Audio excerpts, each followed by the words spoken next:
السلام علیکم ورحمۃ اللہ وبرکاتہ۔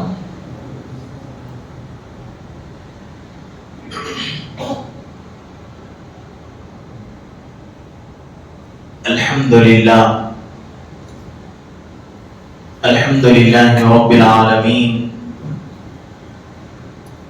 والصلاة والسلام على سید الانبیاء واشرف المرسلین وعلى آلہ الطیبین واصحابہ الاکرمین ومن تبعهم بإحسان إلى يوم الدین، اما بعد فأعوذ بالله من الشيطان الرجيم، بسم الله الرحمن الرحيم۔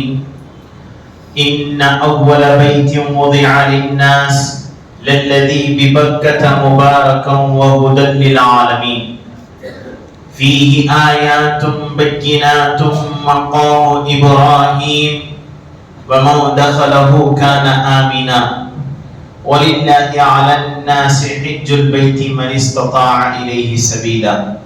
صدق الله مولانا العظيم۔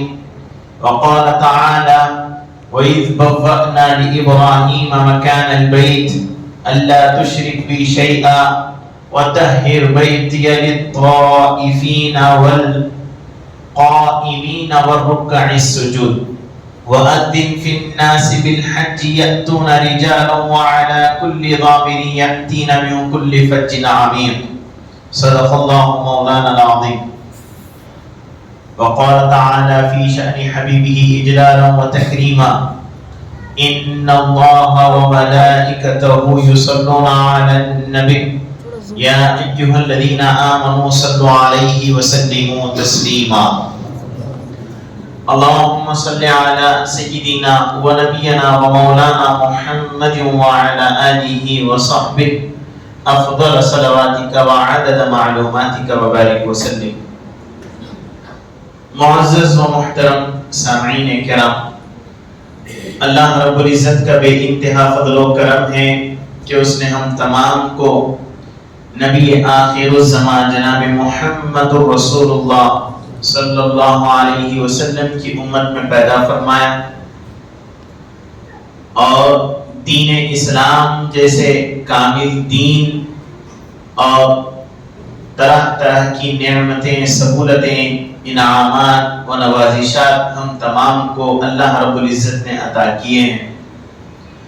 معزز سامعین، آپ تمام حضرات واقف ہیں، ذی قعدہ کے مہینے میں ہم داخل ہو چکے ہیں۔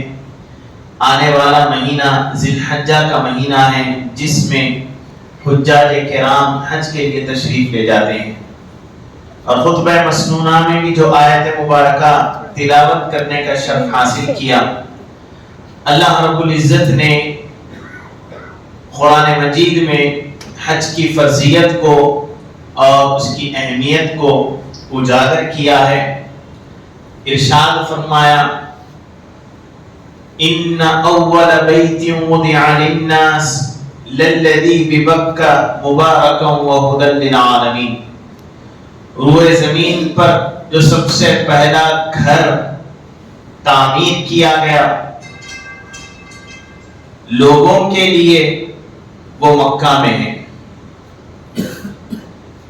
ہدی للناس، جو لوگوں کو ہدایت کی طرف رہنمائی کرتا ہے۔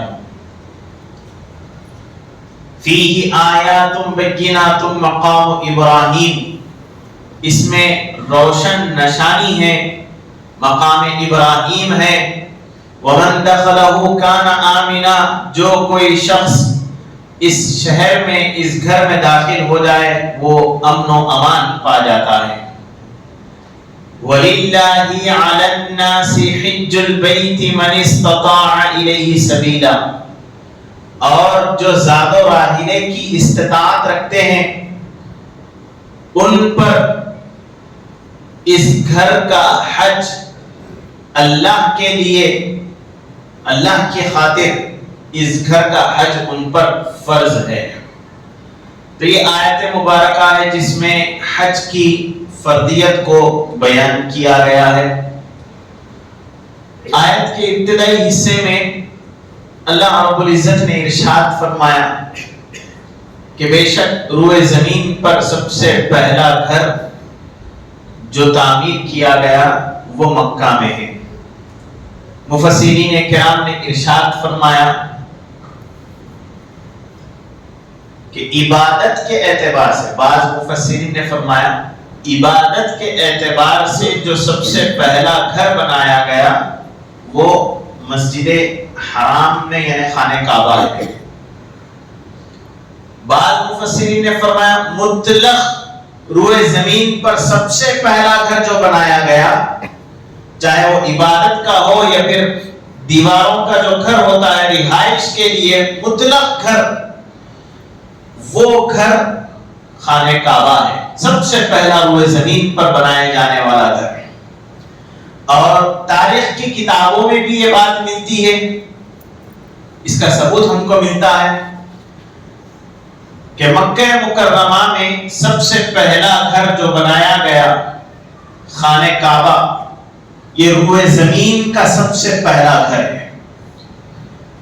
جیسا کہ روایتوں میں آیا ہے، حضرت آدم علیہ السلام جب زمین پر اتارے گئے، آپ کے فرزند حضرت آدم علیہ السلام کے فرزند حضرت شیث علیہ السلام سے حضرت آدم علیہ السلام نے ارشاد فرمایا، من جملہ جو باتیں ہیں ان باتوں میں سے ایک بات یہ بھی تھی جو حضرت آدم علیہ السلام نے اپنے بیٹے کو بطور نصیحت ارشاد فرمائی کہ اے شیث، کہ جنت کے جو پھل ہیں اس کی یاد ستاتی ہے، جنت کے جو پھل ہیں اس کی یاد آج بھی مجھ کو ستاتی ہے۔ یعنی جنت میں طرح طرح کی نعمتیں ہیں، طرح طرح کے پھل ہیں، پھلوں کے بارے میں بھی بیان کیا گیا تفاسیر میں کہ زندگی میں ایک مرتبہ اگر کوئی شخص اس پھل کو کھا لیتا ہے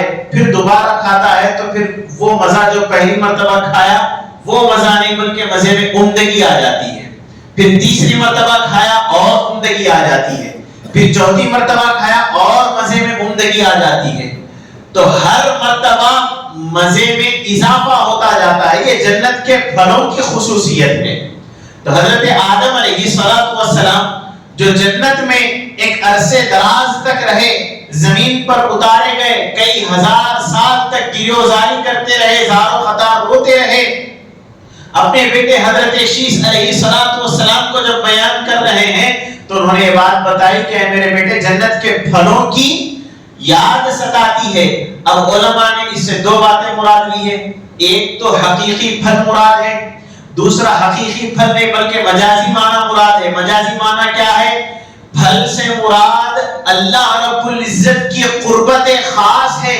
جب جنت میں تھے تو اللہ رب العزت کی قربت خاص میں تھے، وہ لمحے، وہ جتنے بھی وقت جو اللہ رب العزت کی قربت خاص میں انہوں نے گزاری ہے اس کی یاد ستا رہی ہے، یہ اپنے بیٹے کو بیان کر رہے ہیں، قربت الہی کے وہ لمحات کو یاد کرتے ہوئے بتا رہے ہیں۔ دو معنی مراد ہے۔ تو حضرت آدم علیہ السلام زار و قطار زمین پر اتارے گئے، جنت کا ماحول تھا، آپ جانتے ہی ہیں ابتدا میں جب اتارے گئے رات کا وقت تھا اور جنت میں اجالا ہی اجالا ہے، اندھیرا کا کوئی تصور ہی نہیں ہے۔ رات کے وقت اتارے گئے، جب زمین میں اجالا نظر آیا، فجر کا وقت آیا، تھوڑی سی روشنی نظر آئی، تو جیسے ہی اجالے کو دیکھا شکرانے کے طور پر 2 رکعت نمازیں انہوں نے ادا کی۔ وہ 2 رکعت نماز امت محمدیہ صلی اللہ علیہ وسلم کے لیے فجر کی نماز ہو گئی۔ اللہ رب العزت کو وہ ادا اتنی محبوب، اتنی پسند آئی کہ اللہ نے امت محمدیہ میں فجر کی فرض نماز رکھ دی، اس کو فرض نماز بنا دیا نبی کی سنت پر عمل کرتے ہوئے۔ تو سب سے پہلے فجر کی نماز ادا کرنے والے حضرت آدم علیہ السلام ہیں۔ اجالا دیکھا تو اللہ کا شکر بجا لاتے ہوئے سجدہ ریز ہو گئے۔ تو اس طرح جنت کے جتنے بھی بہارات تھے وہ سارے بہارات کو وہ پسند کیا کرتے تھے، زمین میں جو ہے اس کی کمی کو محسوس کر رہے تھے۔ اللہ رب العزت نے ان کی تسلی کی خاطر فرشتوں کو حکم دیا، اے فرشتوں جنت کا سرخ رنگ کا خیمہ لے جاؤ اور زمین میں نصب کر دو، تاکہ جنت کی جتنی بھی بہاریں حضرت آدم علیہ الصلوۃ والتسلیم نے دیکھی ہے وہ ساری بہاریں زمین پر وہ محسوس کر سکے. جاؤ جا کر جنت کی شمع، جنت کے انوار و برکات اس میں ڈال دو، اس خیمے میں ڈال دو، تاکہ وہ اس خیمے میں بیٹھ کر وہ سارے جنت کے نظارات کو محسوس کر سکے. حضرت جبرائیل علیہ الصلوۃ والتسلیم سرخ رنگ کا خیمہ ہے جس کو لے کر آئے ہیں، جس کے پاؤں یاقوت سے بنے ہوئے ہیں، جس کے جو پینتی کہتے ہیں یاقوت سے بنے ہوئے ہیں، زمین پر نصب کر دیے گئے اور اس خیمے کے اندر جنت کے انوارات تجلیات کو بھر دیا گیا، جنت کی شمع لگا دی گئی، ایک جنت کا پتھر رکھ دیا گیا جس پر بیٹھ کر حضرت آدم علیہ الصلوۃ والتسلیم جنت کے بہارات کو محسوس کیا کرتے تھے. آج اس پتھر کو ہم حجر اسود کے نام سے جانتے ہیں. سب سے پہلے جو حجر اسود جو نازل ہوا وہ حضرت آدم علیہ الصلوۃ والتسلیم کے لیے نازل ہوا، ان کے بیٹھنے کے لیے نازل ہوا.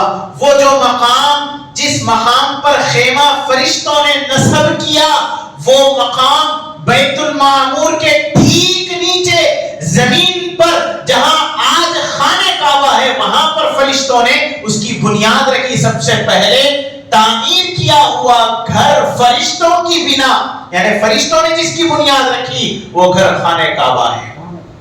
خانہ کعبہ کی سب سے پہلے بنیاد رکھنے والے فرشتے ہیں.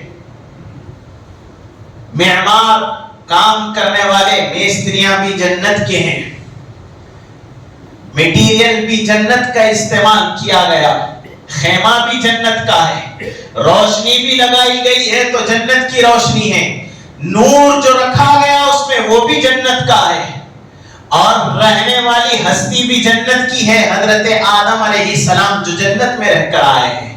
پتھر بھی رکھا گیا بیٹھنے کے لیے، وہ بھی جنت کا پتھر ہے جس پر وہ بیٹھ کر جنت کی بہاروں کو محسوس کر رہے ہیں. حضرت آدم علیہ الصلوۃ والتسلیم کی خاطر اللہ رب العزت نے جنت سے یہ خیمے کو نازل فرمایا، اور وہ خیمہ ٹھیک اسی مقام پر نصب کیا گیا جہاں پر بیت المعمور ساتویں آسمان کے اوپر عرش کے نیچے جس گھر کا طواف فرشتے کرتے ہیں. روایتوں میں آیا ہے بیک وقت 70,000 فرشتوں کو اس گھر کا طواف کرنے کی اجازت ہے، یعنی 70,000 فرشتے داخل ہوتے ہیں، اس گھر کا طواف کرتے ہیں، پھر جب جاتے ہیں تو پھر 70,000 فرشتے داخل ہوتے ہیں، پھر اس کا طواف کرتے ہیں. ایک مرتبہ کسی کو موقع مل گیا تو پھر دوبارہ اپنی زندگی میں موقع نہیں ملتا. یہ بیت المعمور ہے جس کا طواف فرشتے کرتے ہیں، اور ٹھیک اسی بیت المعمور کے نیچے زمین پر جس مقام پر آج خانہ کعبہ ہے وہاں پر نصب کیا گیا فرشتوں نے. یہ پہلی تعمیر ہے. ویسے تو تاریخ میں خانہ کعبہ کی جو تعمیر کے بارے میں جو روایتیں آئی ہے 10 سے زائد ہے، یعنی 10 مرتبہ خانہ کعبہ کو تعمیر کیا گیا ہے. آج تک جو تعمیر کیا گیا ہے 10 سے زائد مرتبہ. پہلی مرتبہ جو بنیاد ڈالی وہ فرشتے ہیں، فرشتوں نے بنیاد ڈالی. دوسری مرتبہ اسی مقام پر حضرت آدم علیہ الصلوۃ والتسلیم نے خانہ کعبہ کو پھر پتھروں کے ذریعے تعمیر کیا، جس میں حضرت حوا علیہ الصلوۃ والتسلیم نے بھی حصہ لیا. حضرت حوا علیہ الصلوۃ والسلام پتھر لا کر آپ کو دیا کرتی تھی، اور حضرت آدم علیہ الصلوۃ والتسلیم پتھر رکھ کر گھر بناتے. یہ دوسری بنیاد تھی، دوسری بنا جو خانہ کعبہ کی حضرت آدم علیہ الصلوۃ والتسلیم نے رکھی. اس طرح ایک گھر بن گیا، اور حضرت آدم علیہ الصلوۃ والتسلیم کو یہ حکم تھا کہ اس گھر کا طواف کریں. وہ گھر کا طواف کیا کرتے، اور ان کے ساتھ ساتھ کئی فرشتے بھی جو ہے نا طواف کیا کرتے تھے. اور روایتوں میں آیا جب حضرت آدم علیہ الصلوۃ والتسلیم کے لیے جنت سے خیمہ اترا اور آپ نے جب تعمیر کی، فرشتوں کی ایک جماعت کو اللہ نے مقرر کر دیا، ایک حدود بتا دی کہ اس حدود پر ٹھہر جائیں اور حفاظت کریں شیاطین سے اور جنات سے اس مقام کی، تاکہ وہ اس مقام کی پاکیزگی کو خراب نہ کر سکے۔ فرشتوں کو حکم تھا کہ جنات سے اس مقام کی حفاظت کریں، چنانچہ فرشتے اس مقام کی حفاظت کر رہے ہیں۔ جہاں جہاں جس مقام پر اللہ نے فرشتوں کو مقرر کیا، فرشتے جہاں جہاں کھڑے ہو کر اس مقام کی حفاظت کیا کرتے تھے، وہ مقام کا اندرونی حصہ حدود حرم کہلاتا ہے، حرم کا حصہ کہلاتا ہے۔ یعنی حرم کہاں سے کہاں تک ہے؟ حرم کا حصہ اگر کہیں تو جہاں جہاں فرشتے ٹھہر کر حفاظت کر رہے تھے اس گھر کی، اس کے اندر کا حصہ حرم کا حصہ کہلاتا ہے۔ یہ اللہ کا حرم ہے، اللہ رب العزت کا گھر ہے۔ اور حضرت آدم علیہ الصلوۃ والتسلیم کے بعد زمانہ آگے بڑھتا گیا، حضرت شیس علیہ الصلوۃ والسلام اس گھر کی حفاظت کرتے رہے، خانہ کعبہ کا طواف کرتے رہے۔ پھر زمانہ آگے بڑھا، حضرت نوح علیہ الصلوۃ والسلام کا زمانہ آیا۔ حضرت ادریس علیہ الصلوۃ والسلام نے 380 سال حضرت آدم علیہ السلام کی حیات طیبہ کے پائے۔ انہوں نے بھی اس گھر کی حفاظت کی، اس گھر کی جو ہے نا ذمہ داری اٹھائی، اور وہاں پر اس گھر کی طواف میں، خانہ کعبہ کی عبادت میں وہ بھی لگے رہے۔ اور اس کے بعد میں جب دور آگے بڑھتا گیا، حضرت نوح علیہ الصلوۃ والسلام کا دور آیا۔ حضرت نوح علیہ الصلوۃ والسلام کے دور میں جب طوفان نوح آیا تو جو خانہ کعبہ کی جو دیواریں تھی وہ مسمار ہو چکی تھی۔ طوفان نوح میں وہ دیواریں مسمار ہو گئی۔ پھر جو بنیادیں تھی وہ بنیادیں اس کے اوپر جو ہے نا ٹیلے کے ذریعے بنیادیں جو ہے نا زمین کے اندر چلی گئی۔ پھر حضرت ابراہیم علیہ الصلوۃ والتسلیم کا دور آیا۔ حضرت ابراہیم علیہ الصلوۃ والسلام نے دوبارہ اسی مقام پر جہاں پر اللہ نے نشاندہی کی، اسی مقام پر دوبارہ بنیاد رکھی۔ ہم تو تصور کرتے ہیں عمومی طور پر کہ خانہ کعبہ کی سب سے پہلے بنیاد رکھنے والے حضرت ابراہیم علیہ الصلوۃ والسلام ہیں، نہیں، سب سے پہلے بنیاد تو فرشتوں نے رکھی ہے۔ پھر حضرت آدم علیہ الصلوۃ والسلام نے دوسری مرتبہ، پھر تیسری مرتبہ حضرت ابراہیم علیہ الصلوۃ والسلام نے اس کی بنیاد رکھی۔ اور قرآن مجید کی آیت مبارکہ بھی اس کو رہنمائی کرتی ہے اسی ضمن میں، جیسا کہ اللہ رب العزت نے ارشاد فرمایا وَإِذْ يَرْفَعُ إِبْرَاهِيمُ الْقَوَاعِدَ مِنَ الْبَيْتِ وَإِسْمَاعِيلُ، اور حضرت ابراہیم علیہ الصلوۃ والسلام اور حضرت اسماعیل علیہ الصلوۃ والسلام نے بنیاد کو اٹھایا، بنیاد کو اٹھایا، بنیاد رکھی نہیں کہا اللہ نے، بنیاد کو اٹھایا، دیواروں کو اٹھایا اللہ نے ارشاد فرمایا۔ مطلب یہ کہ پہلے سے بنیاد موجود تھی، اور روایتوں میں آیا ہے، مفسرین کرام نے ارشاد فرمایا وہ مقام کی نشاندہی اللہ نے وحی کے ذریعے فرمائی، اور ایک بادل کو مسخر کر دیا۔ بادل جہاں پر رکتا حضرت ابراہیم علیہ الصلوۃ والسلام وہاں پر کھدائی شروع کرتے تو وہاں پر خانہ کعبہ کی بنیاد ان کو نظر آتی، وہاں سے پھر بنیاد کو وہ اٹھا دیتے، دیوار کو اٹھا دیتے۔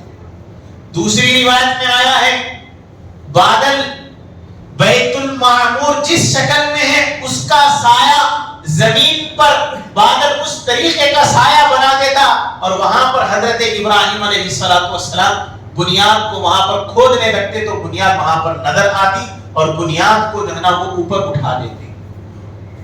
اس طریقے سے دونوں روایتیں ہیں، دونوں روایتوں کو ہم نے سماعت کیا۔ حضرت ابراہیم علیہ السلام اور حضرت اسماعیل علیہ السلام نے اس گھر کو، اس گھر کی بنیاد کو اوپر اٹھایا۔ اور ایک اور آیت ہے قرآن مبارک کی، ایک اور آیت بھی ہم کو رہنمائی کرتی ہے، جیسا کہ اللہ رب العزت نے ارشاد فرمایا وَإِذْ بَوَّأْنَا لِإِبْرَاهِيمَ مَكَانَ الْبَيْتِ، اور حضرت ابراہیم علیہ السلام نے وَإِذْ بَوَّأْنَا لِإِبْرَاهِيمَ، اور ہم نے ابراہیم علیہ السلام کو وہ مقام کی نشاندہی کی جہاں پر اللہ کا گھر تھا۔ تو پہلے سے موجود تھا، بعد میں حضرت ابراہیم علیہ السلام نے اس کی بنیاد کو اٹھایا ہے۔ حضرت ابراہیم علیہ السلام نے جس پتھر پر کھڑے ہو کر خانہ کعبہ کی تعمیر کی، اس کی خصوصیت بھی بیان کی گئی قرآن مجید میں، فیہ آیات بینات مقام ابراہیم، اس میں اللہ رب العزت کی کئی نشانیاں ہیں، مقام ابراہیم بھی ہے۔ مقام ابراہیم وہ پتھر ہے جس پر کھڑے ہو کر حضرت آدم علیہ السلام نے خانہ کعبہ کی تعمیر کی ہے۔ جیسے جیسے دیوار اونچی ہو جاتی، پتھر بھی اوپر ہو جاتا، اور آپ جو ہے نا آسانی سے خانہ کعبہ کے دیواروں کی تعمیر کیا کرتے ہیں۔ حضرت اسماعیل علیہ السلام پتھر لا کر دیتے، حضرت ابراہیم علیہ السلام پتھروں کو جما کر ایک گھر بناتے، دیوار اٹھاتے خانہ کعبہ کی۔ وہ پتھر جس پہ حضرت ابراہیم علیہ السلام کے قدم مبارک کے نشان سما گئے، اس کو مقام ابراہیم کہتے ہیں۔ اور مقام ابراہیم کی خصوصیت کیا ہے؟ اللہ نے ارشاد فرمایا وَاتَّخِذُوا مِن مَّقَامِ إِبْرَاهِيمَ مُصَلًّى، اے لوگو مقام ابراہیم کو مصلی بنایا کرو، یعنی جب طواف سے فارغ ہو جائیں ہر امتی کو 2 رکعت نفل نماز پڑھنے کا حکم ہے۔ 2 رکعت نماز اس طرح ادا کرنا ہے کہ خانہ کعبہ اور ہمارے درمیان میں مقام ابراہیم ہو، مقام ابراہیم کو مصلی بنائیں، یعنی آپ کے سجدے کی جگہ پر مقام ابراہیم ہو، سامنے خانہ کعبہ بھی ہو، اس طریقے سے نماز ادا کرنے کا حکم ہے۔ یہ وہی اسلام ہے جس نے بتوں کو نکال کر پھینکنے کی تعلیم دی ہے۔ 360 بت خانہ کعبہ کے اندر رکھے ہوئے تھے، حضور علیہ الصلوۃ والتسلیم نے ارشاد فرمایا یہ سارے بتوں کو توڑ دیا جائے، خود حضور نے توڑے ہیں، حضور کے کاندھوں پر سوار ہو کر مولا کائنات نے بتوں کو توڑا ہے۔ یہ وہی اسلام ہے بتوں کو نکالنے کی جو تعلیم دیتا ہے، اور یہ وہی اسلام ہے پتھر ہے جس پر نبی کے قدم مبارک نصب ہو گئے ہیں، اس کو مصلی بنانے کا بھی حکم دے رہا ہے۔ کیا وجہ ہے، کیا ماجرا ہے کہ اس کو مصلی بنانے کا حکم دیا جا رہا ہے؟ تو مفسرین کرام سے جب پوچھا گیا کہ پتھر کو مصلی بنانے کا حکم کیوں دیا گیا، اس پر ایک نبی کے قدم مبارک کے نشان ہیں، کیا یہی وجہ ہے؟ اگر یہی وجہ ہے تو خانہ کعبہ کے اطراف و اکناف جتنے بھی پہاڑے ہیں اس پر بھی حضرت ابراہیم علیہ السلام کے قدم مبارک پڑے ہیں، اس پر بھی حضرت اسماعیل علیہ السلام کے قدم مبارک پڑے ہیں۔ تو یہ پتھر کی خصوصیت کیا ہے جس کی وجہ سے اس کو مصلی بنانے کا حکم دیا گیا؟ یہ پتھر عام پتھروں کی طرح پتھر ہے، یہ بھی پتھر ہے وہ بھی پتھر ہے، اس پر بھی ان کے نشان پڑے ہیں، اس پر بھی ان کے نشان پڑے ہیں، لہذا کسی کو اتنی خصوصیت کیوں ملی؟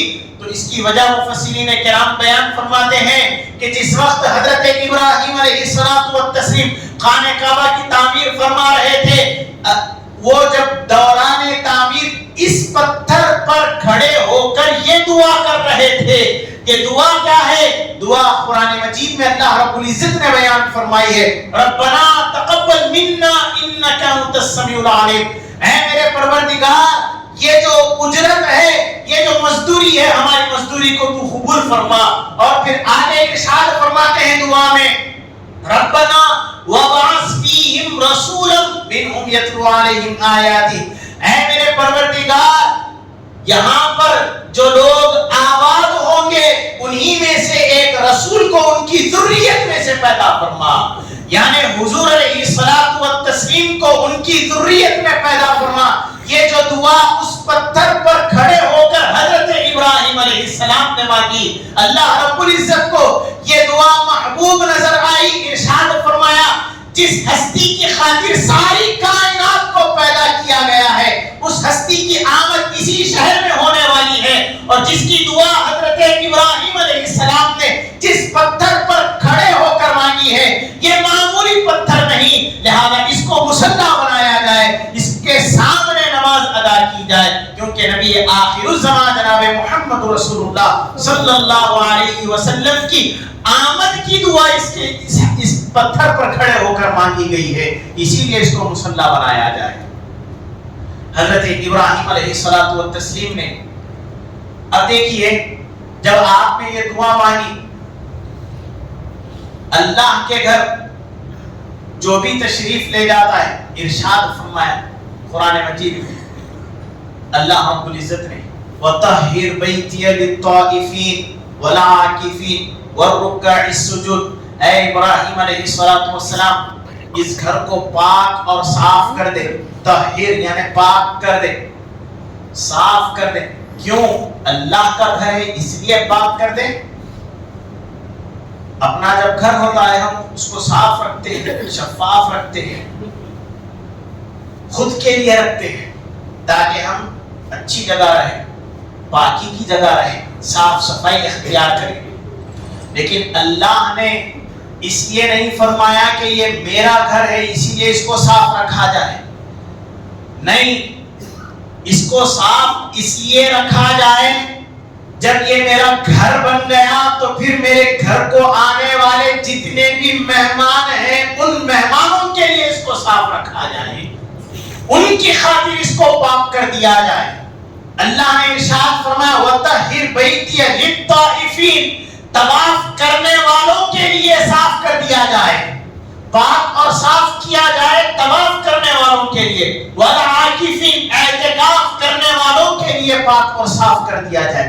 وَالرُّكَّعِ السُّجُودِ، رکوع کرنے والوں کے لیے صاف کر دیا جائے، سجدہ کرنے والوں کے لیے صاف کر دیا جائے. مطلب یہ کہ جتنے بھی آنے والے اللہ کے گھر کے مہمان ہیں ان مہمانوں کے خاطر اللہ نے حکم دیا کہ اس گھر کو صاف کر دیا جائے. اور یہ گھر کہاں پر ہے؟ وادی غیر ذی زرع، یعنی جہاں پر کوئی ساز و سامان نہ ہو، کوئی متاع نہ ہو، ایسی وادی جہاں پر کوئی بندہ نہ رہتا ہو، غیر ذی زرع، ویران چٹیل میدان ہے، ایسی وادی میں اللہ رب العزت نے حکم دیا کہ وہاں پر گھر تعمیر کیا جائے. جب ہم کو گھر بنانا ہوتا ہے تو کہ ہم ایسے دور دراز مقام پر گھر بناتے ہیں؟ ہرگز نہیں. جہاں آبادی ہوتی ہے وہاں پر بناتے ہیں. ایسا نہیں تھا کہ اس کے علاوہ کہیں آبادی نہیں تھی، کئی مقامات تھے جہاں پر آبادی تھی. اللہ نے یہی مقام کو منتخب فرمایا. کس لیے منتخب فرمایا؟ اب اس کی وجہ بھی مفسرین کرام بیان فرماتے ہیں. اسی مقام کو منتخب کرنے کی جہاں پر کوئی بندہ نہیں ہے، نہ کوئی ساز و سامان ہے، نہ کوئی سہولت ہے، ایسا مقام. عرب میں سب سے بڑی سہولت پانی کی سہولت ہے. وہاں پر نہ پانی ہے، نہ کھانے کے کوئی ساز و سامان، نہ درخت، کچھ نہیں ہے. تو پھر ایسے مقام پر گھر بنانے کا اللہ نے حکم دیا. وجہ کیا ہے؟ حضرت ابراہیم علیہ الصلوۃ والتسلیم یہ مقام کے بارے میں واقف تھے. پہلے ہی ارشاد فرمایا آپ نے، جب آپ حضرت ہاجرہ سلام اللہ علیہ، حضرت اسماعیل علیہ الصلوۃ والسلام ابھی چھوٹے ہیں، شیرخوار بچے ہیں، دونوں کو وادی غیر ذی زرع میں جب چھوڑ کر جا رہے ہیں تو حضرت ابراہیم علیہ الصلوۃ والتسلیم نے دعا مانگی، ربنا انی اسکنت من ذریتی بواد غیر ذی زرع عند بیتک المحرم. اے میرے پروردگار، میں اپنے ذریت کو ایسے مقام پر چھوڑ رہا ہوں جو وادی غیر ذی زرع ہے، یہاں پر کسی کا عطا پتہ نہیں ہے، نہ ساز و سامان کی کوئی سہولت ہے، نہ پانی کی کوئی سہولت ہے. ایسے مقام پر چھوڑ رہا ہوں عند بیتک المحرم، یعنی ان کو پہلے ہی بتا دیا گیا کہ یہ وہ مقام ہے جہاں پر آپ کو چھوڑنا ہے. کون سا مقام ہے؟ تیرے حرم کا مقام ہے. عند بیتک المحرم، اللہ رب العزت کا حرم مبارک ہے. ایسے مقام پر میں چھوڑ کر جا رہا ہوں جو تیرا حرم ہے. تعمیر تو بعد میں ہوئی. اسماعیل علیہ السلام بھی چھوٹے ہیں، جب شباب کے عالم میں پہنچے تو ان تعمیر میں حصہ لیا، بات کی بات ہے. لیکن پہلے ہی حضرت ابراہیم علیہ الصلوۃ والتسلیم جانتے ہیں یہ مقام اللہ کا حرم ہے. کیسے جانتے ہیں؟ اللہ نے ان کو وحی کے ذریعے بتا دیا کہ یہ وہ مقام ہے جہاں پر آپ کو چھوڑنا ہے، اور یہ اللہ کا حرم ہے جہاں پر سب سے پہلے بنیاد فرشتوں نے رکھی، پھر حضرت آدم علیہ السلام نے رکھی.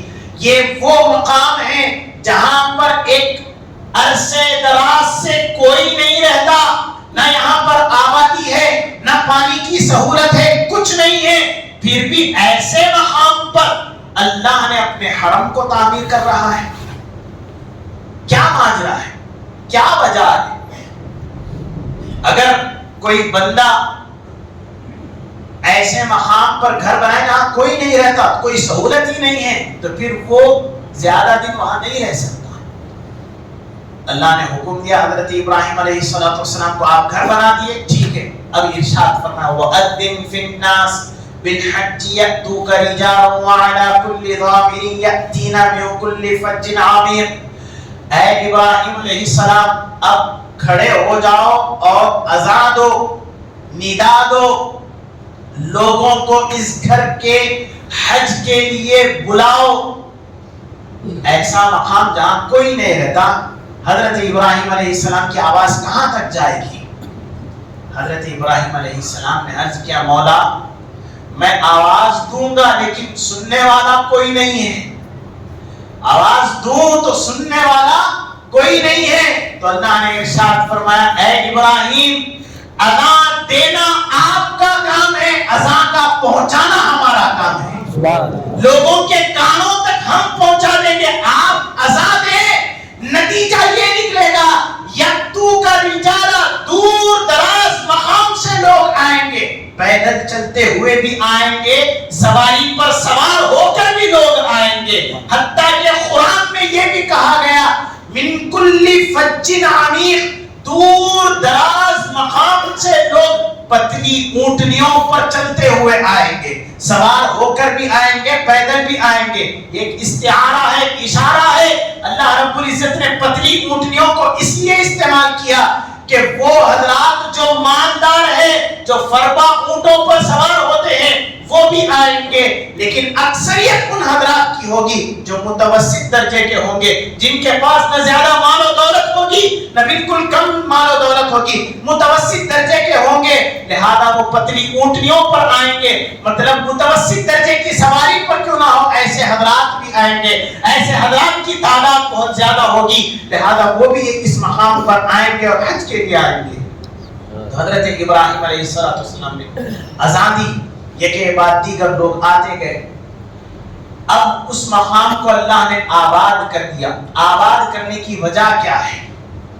وجہ اس لیے ہے کہ یہ وہی مقام ہے، یہ وہی مقام ہے جہاں پر اس کائنات کے سردار کی ولادت ہونے والی ہے، اسی مقام پر ان کی ولادت ہوگی، اسی خاطر اللہ نے اس مقام کو منتخب فرمایا۔ حضور علیہ الصلوۃ والتسلیم کی ولادت باسعادہ اس مقام پر ہونے والی، اسی لیے قرآن مجید میں اللہ نے ارشاد فرمایا لا اقسم بهذا البلد وانت حل بهذا البلد۔ اے حبیب مکرم صلی اللہ علیہ وسلم، لا اقسم قسم ہے، بهذا البلد اس شہر کی قسم ہے، یہ شہر مکہ، شہر مکہ کی قسم ہے۔ کیوں؟ اس لیے کہ اس میں خانہ کعبہ ہے؟ نہیں، شہر مکہ عظمتوں والا ہے۔ قرآن مجید کا ایک اسلوب ہے، جس چیز کی اللہ رب العزت قسم اٹھاتا ہے وہ معمولی شے نہیں ہوتی ہے، وہ بڑی اہمیتوں والی ہوتی ہے۔ قلم کی جب قسم اٹھائی تو قلم کی اہمیت کو اجاگر کرنے کے لیے کہ جس کی قسم اٹھائی جا رہی ہے وہ معمولی شے نہیں ہے، اسی لیے قلم کی قسم کو اٹھایا اللہ نے۔ اور ضحیٰ صبح چاشت کا وقت ہے، جس وقت روشنی پھیل جاتی ہے، اس وقت کی جب قسم اٹھائی تو وہ معمولی وقت نہیں ہے، اسی لیے اس کے وقت کی قسم اٹھائی۔ والشمس کہا، سورج کی قسم اٹھائی، معمولی شے نہیں ہے، بڑی اہمیتوں والی چیز ہے، اسی لیے اس کی قسم اٹھائی گئی۔ اس کے وجوہات، اہمیت کے وجوہات اس کے پیچھے ہے، ہم اس کی تحقیق میں جائیں گے تو معلوم ہو جائے گا۔ لیکن شہر مکہ کی جب قسم اٹھائی تو ارشاد فرمایا کیا وجہ ہے کہ اس کی قسم کو اٹھایا جا رہا ہے، اس کی فضیلت کو اجاگر کیا جا رہا ہے؟ کیا خانہ کعبہ اس میں ہے، اسی لیے اس کی فضیلت کو بیان کیا جا رہا ہے؟ کیا مقام ابراہیم ہے، اسی لیے اس کی فضیلت کو بیان کیا جا رہا ہے، اسی لیے اس کی قسم اٹھائی جا رہی ہے؟ نہیں، اللہ نے قرآن میں ارشاد فرمایا اس شہر مکہ کی قسم اس لیے اٹھا رہے ہیں کہ اس میں خانہ کعبہ ہے، نہیں، ہرگز نہیں، اس میں مقام ابراہیم ہے، نہیں، اس لیے نہیں، بلکہ اس شہر کی قسم اس لیے اٹھا رہے ہیں وَأَنْتَ حِلٌّ بِهَذَا الْبَلَدِ، آپ اس شہر میں رہتے ہیں اے حبیب، اسی لیے ہم اس شہر کی قسم اٹھا رہے ہیں۔ خانہ کعبہ ہے اس لیے نہیں، آپ اس شہر میں رہتے ہیں اسی لیے شہر مکہ کی قسم ہے وَأَنْتَ حِلٌّ بِهَذَا الْبَلَدِ، آپ کی پیدائش اس شہر میں ہوئی ہے اسی لیے اس شہر مکہ کی ہم قسم اٹھا رہے ہیں۔ تو شہر مکہ کو فضیلت ملی حضور علیہ الصلوۃ والتسلیم کی ولادت باسعادت کی وجہ سے۔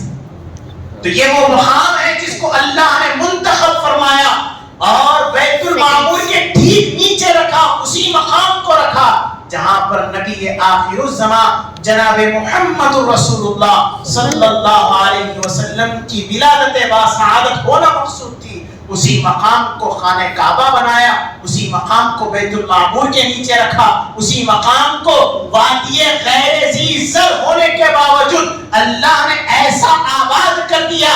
حضرت ابراہیم علیہ الصلوۃ والتسلیم نے دعا مانگی کہ یہاں پر رہنے والے لوگ جتنے بھی ہیں وَارْزُقْ أَهْلَهُ مِنَ الثَّمَرَاتِ، اے میرے پروردگار یہاں رہنے والوں کو رزق عطا فرما پھلوں کے ذریعے۔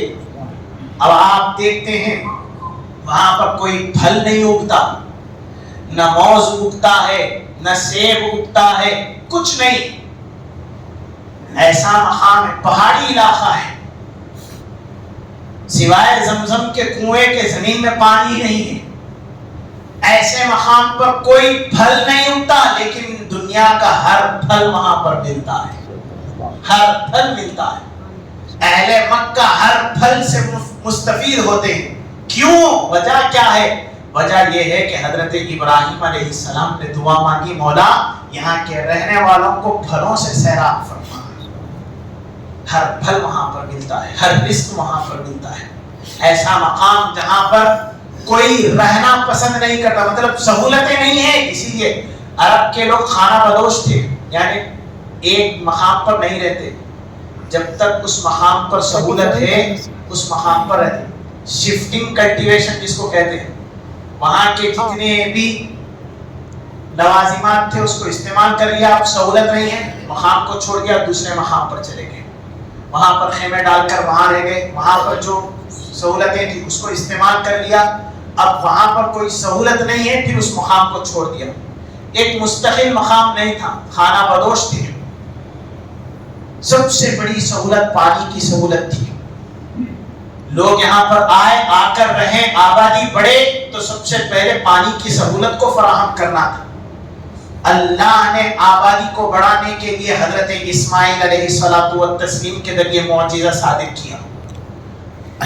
چاہے زمزم کا کنواں وہاں سے نکلا، پانی اتنا پانی 1400 سال بیت چکے ہیں، آج بھی اس کنویں کا پانی ختم نہیں تھا۔ ہر سال لاکھوں حجاج کرام، ہر آدمی آج کل 5 لیٹر لا رہے ہیں، پہلے تو 10 لیٹر 20 لیٹر لایا کرتے تھے۔ ہر آدمی اتنی مقدار میں پانی لے کر آ رہے ہیں، دنیا کے کونے کونے کو لے کر جا رہے ہیں، پھر بھی پانی ختم نہیں ہوا۔ ایسا سلسلہ 1400 سال سے چلتا ہوا آ رہا ہے، پانی آج بھی ختم نہیں ہوا۔ ایک معجزہ صادر ہوا حضرت اسماعیل علیہ السلام والتسلیم کے قدم مبارک سے، پانی کی بڑی سہولت ہو گئی، لہذا اب آہستہ آہستہ قبائل وہاں پر آباد ہونے لگے۔ اس طریقے سے آبادی وہاں پر بڑھتی گئی اور اہل مکہ کی جو ہے نا پاپولیشن، وہاں کی جو ہے نا آبادی آہستہ آہستہ بڑھتی گئی، یہاں تک کہ لاکھوں میں اس کی آبادی ہو گئی، اور یہ ایک اسلام کا مرکز بن گیا ہے جس کی زیارت کی خاطر دور دراز مقام سے لوگ جو ہے نا اس کی زیارت کرنے کے لیے جاتے ہیں۔